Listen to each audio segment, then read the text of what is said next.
Hey gang, Massad Ayoob here for the Wilson Combat Channel, and I have a riddle for you. What am I illustrating here with my talking hand? I'm illustrating an old police saying that there's a wide area between a kind word and a bullet in the use of force. What I'm saying is, for every situation where you might need a gun to resolve it, there's probably going to be multiple situations where you need some degree of force that does not rise to the highest level, the level of deadly force. That's where intermediate instruments, intermediate force tools like the pepper spray come in. For the private citizen, who in most jurisdictions is not allowed to carry a baton, for example, although there are some exceptions, the pepper spray is the most popular and very likely for most people the most useful. The key thing is know what you're doing with it. There are altogether too many people who went out, bought the canister, and said, that's it, I have the magic spray that makes the bad guys go away. You need a whole lot more thought into it than that, and here's why. When this stuff comes out of here and into the opponent's face, we'll assume that it's going to work. If it does, if you've taken a hit of pepper spray, as I have and many of us on staff have, you know, among other things, it causes extreme pain. The eyes burn and are forced closed. The lungs and the mouth burn when they try to breathe. And that's all good because we're trying to incapacitate a violent assailant. But one thing you have to remember, a whole lot of assailants aren't going to fall down just because they're hurt. Pain triggers rage.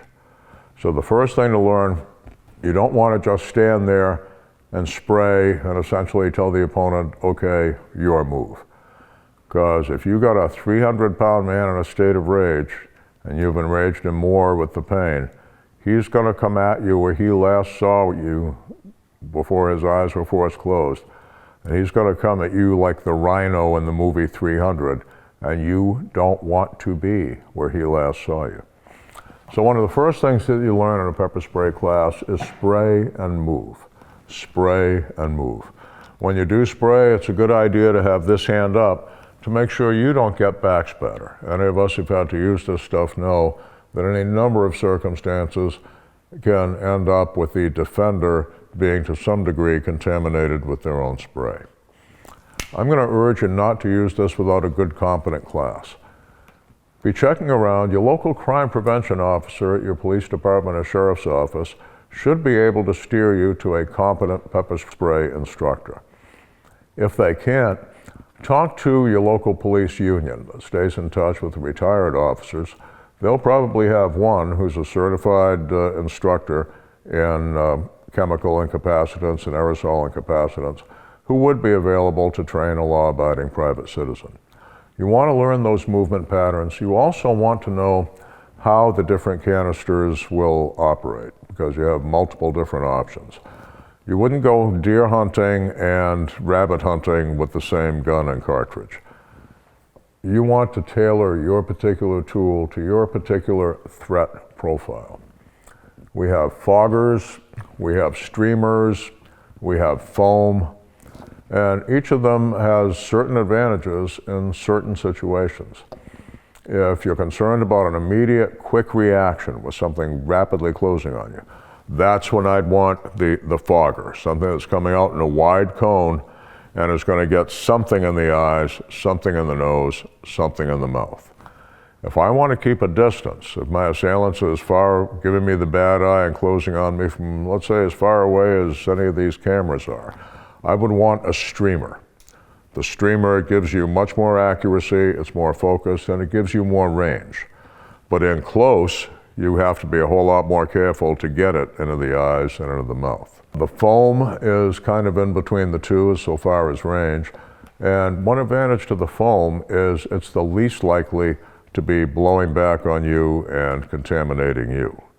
Now, there have been some cases of the bad guys knowing enough to wipe the foam off, but that is fairly uncommon. And once it's on there, it's at least doing something. You want to not just buy the pepper spray and leave it in your pocket. First, I would give it a little bit of a shake every time I put it on. That helps keep the formula where it should be. If you ever watch videos of officers spraying people with pepper spray, you'll see they take it out of the pouch, give it a little shake first. You may not have time for the little shake. I would give it the little shake when I put it on. Now, when I say have a wardrobe of these, if you carry a gun, you practice with it live fire and you practice with it dry fire. Well, the personal size pepper sprays, if you practice with the actual pepper, you're going to deplete the unit pretty quick and probably not have enough when you need it. So you want to get an inert canister that works exactly the same as the active pepper spray. And make sure that they are marked so you don't mix up the inert one with the live one, as it were. Be practicing with the inert one. Practice with a friend or a partner, put on old clothes. It's going to be like, wiping off soapy water or something. You're not going to hurt each other, but you'll get a good idea of what the spray dynamics are like and what we call in the business force on force, two human beings actually interacting with each other. You have a different wardrobe of clothing. You have an armory of firearms for different shooting tasks. You might want to strongly consider an armory of different pepper sprays. If I'm going to be someplace where my concern is getting mugged in the alley in close quarters, I would probably want that fogger. If I've got to come out of the pocket quick and maybe not be able to aim, I want it coming out in wide enough a pattern that I'm going to get the guy in close. At the same time, if I'm going for a long walk on a windy November or February night, if I need that spray, I'm not going to have time to go and see which way the wind is blowing. But you've got a real strong wind and you have to spray into the wind. Guess what? You're going to be getting blowback. That might be a really good night to put the streamer or the foam unit in your pocket. As you look around for your training, I would strongly recommend take one of the courses where, as we say, you take the hit. That is, you take a hit of pepper spray yourself. First, bring a designated driver. You do not want to drive an automobile in the hours after you've been hit with this stuff. Second, do not do it if you have any eye problems, any respiratory problems, and I would include even any heart problems.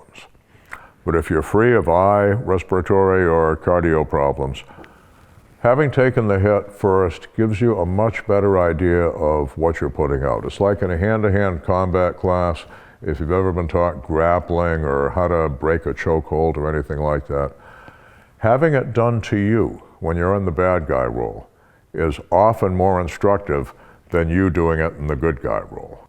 Being in the good guy role, you get your movement pattern down. But something in the back of your mind is always saying, well, did the instructor go with me to build my confidence, or did this really work? When you are in the bad guy role, you understand why the technique works, and it gives you a whole lot more confidence in it and a whole lot more mastery with it. The same is true if you've taken the hit with the pepper spray. It's a real good idea to be on the receiving end once, so you know what it will and won't do. The other big advantage you have to it, I've spent a lot of time in court as an expert witness on use of force cases. There is a certain type of attorney who seems to have majored in drama and minored in law. Now let's say you've had to pepper spray some SOB who richly deserved it. He finds a plaintiff's lawyer to take his case for him. You're now the defendant, and this histrionic lawyer is telling judge or jury, and then he sprayed liquid fire into my client's eyes. It would be awfully nice if there was an instructor in your community that you could subpoena in, and a good instructor you won't even need to subpoena, who would say, for heaven's sake, the defendant took the hit herself in my class, and in fact, I have it on videotape. What does that do to the other side's argument? The final question is, when would you employ the pepper spray? It's intermediate force, and it's at the lower end of the use of force spectrum. The easiest rule of thumb, if you're justified in punching the individual legally, you're almost certainly justified in spraying him. The beauty of this is if it works remotely, if you can keep him a few feet or ideally a few yards away from you, you don't have to break his jaw, and you don't end up being the one freezing to death after you were mugged on a street corner and left unconscious at 19 degrees above zero. Be sure to make note of the expiration dates on these. They mean it, by the way. When it's expired, empty the pepper spray. You can simply, because it's not chemical, just empty it out into the dirt somewhere and then throw it in the trash so no kid accidentally gets hold of it or something like that. Get trained with it, get confident with it. It's a real good civilian answer to that middle ground between the bullet and the kind word. We'll see you next time on the Wilson Combat Channel.